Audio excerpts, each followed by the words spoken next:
தமிழ் நெஞ்சங்கள் அனைவருக்கும் அன்பான வணக்கம். எல்லாரும் எப்படி இருக்கீங்க? இந்த காணொலியை பார்க்குற உங்களுக்கு இந்த நாள் இனிய நாளாக அமையட்டும்.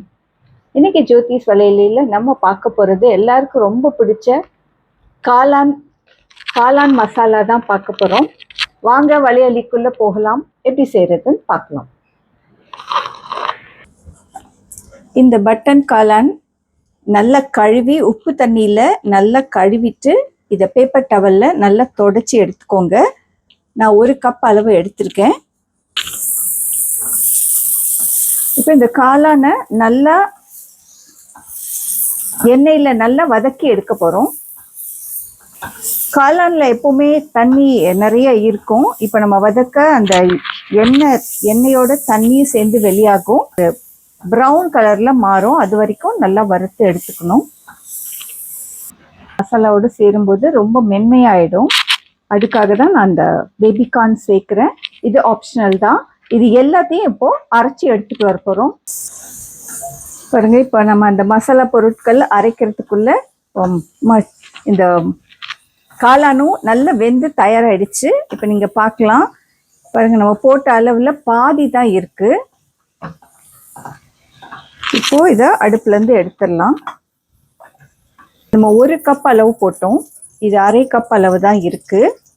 இந்த தாளிப்புக்கு தேவையான மசாலா பொருட்கள் பார்த்துருவோம். நான் 1 பிரிஞ்சி இலை, 1 சின்ன துண்டு பட்டை, 1 அன்னாசி மொக்கு, 1 ஸ்பூன் சோம்பு, 1 ஸ்பூன் சீரகம் எடுத்திருக்கேன்.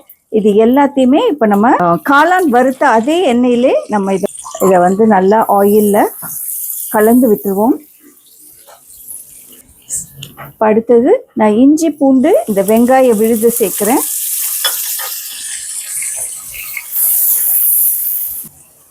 அடுத்தது நம்ம வச்சிருக்க 2 தக்காளியை அரைச்ச அந்த விழுது அதையும் சேர்த்துக்கிறேன். 1 ஸ்பூன் மஞ்சள், நான் 1.5 ஸ்பூன் அளவுக்கு மிளகாய் தூள் சேர்க்குறேன். உங்கள் காரத்துக்கு ஏற்ற மாதிரி நீங்கள் சேர்த்துக்கோங்க. அளவுக்கு தனியா தூள், 1 ஸ்பூன் அளவுக்கு கரம் மசாலா. இது எல்லாத்தையும் நல்லா கலந்து விட்டுடலாம். நம்ம போட்ட இந்த மசாலா எல்லாம் அந்த இஞ்சி பூண்டு வெங்காயம் தக்காளி இந்த விழுதோடு சேர்ந்து நல்லா கலந்து இந்த எண்ணெய் வந்து மேலே வர அளவுக்கு இது நல்லா கொதி வரணும். ஒரு 3 இல்லைன்னா 5 நிமிடங்கள் அளவுக்கு இதை மூடி வச்சிருவோம். 5 நிமிடங்கள் ஆயிடுச்சு.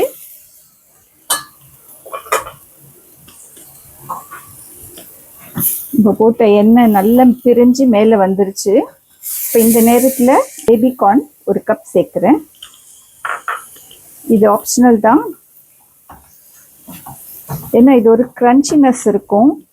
இந்த மஷ்ரூம் போட்டிங்கன்னா எந்த க்ரன்ச்சினஸ் எதுவுமே இருக்காது, அதனால இதை சேர்க்குறேன்.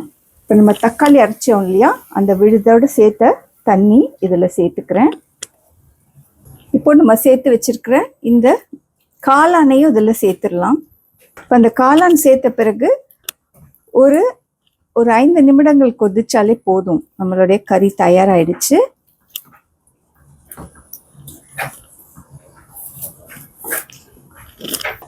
இப்போ இந்த மசாலாவுக்கு தேவையான அளவு உப்பையும் சேர்க்குறேன். ஒரு 3 நிமிடங்கள் மூடி வச்சிருவோம்.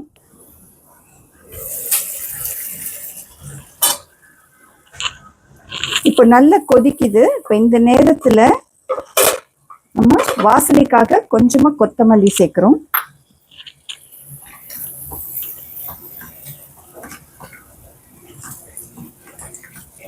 நல்ல வாசனையோடு இருக்கு. காளான் மசாலா தயாராகிடுச்சு. கடைசியாக இது கூட நான் ஃப்ரெஷ் க்ரீம் சேர்க்குறேன். இந்த ஃப்ரெஷ் க்ரீம் சேர்க்கறதுக்கு காரணம் அந்த மசாலாவோட தன்மை குறைக்கிறதுக்காக தான் அந்த ஃப்ரெஷ் க்ரீம் சேர்க்குறோம். இது இல்லைன்னா நீங்கள் முந்திரி பருப்பை ஒரு 4-5 முந்திரி பருப்பை நல்ல வெந்நீரில் ஊற வச்சுட்டு அந்த வெந்நீரோடையே நீங்கள் அரைக்கலாம், அதை சேர்க்கலாம். அப்படி முந்திரி பருப்பு இல்லைன்னு நினைக்கிறவங்க திக்கான பால் இருக்கு இல்லையா, அதையுமே சேர்க்கலாம். அவ்வளோதாங்க, நம்மளுடைய ரெஸ்டாரண்ட் ஸ்டைல் மஷ்ரூம் மசாலா, நம்மளுடைய காளான் மசாலா தயாராகிடுச்சு. இது சப்பாத்தி, பூரி, இட்லி, தோசை எல்லாத்துக்கூடயும் சாப்பிட்றதுக்கு ரொம்ப அருமையாக இருக்கும். இந்த காணொலி பிடிச்சிருந்தா தொடருங்க. இந்த காணொலியை பார்த்ததற்கு மிக்க நன்றி. வணக்கம்.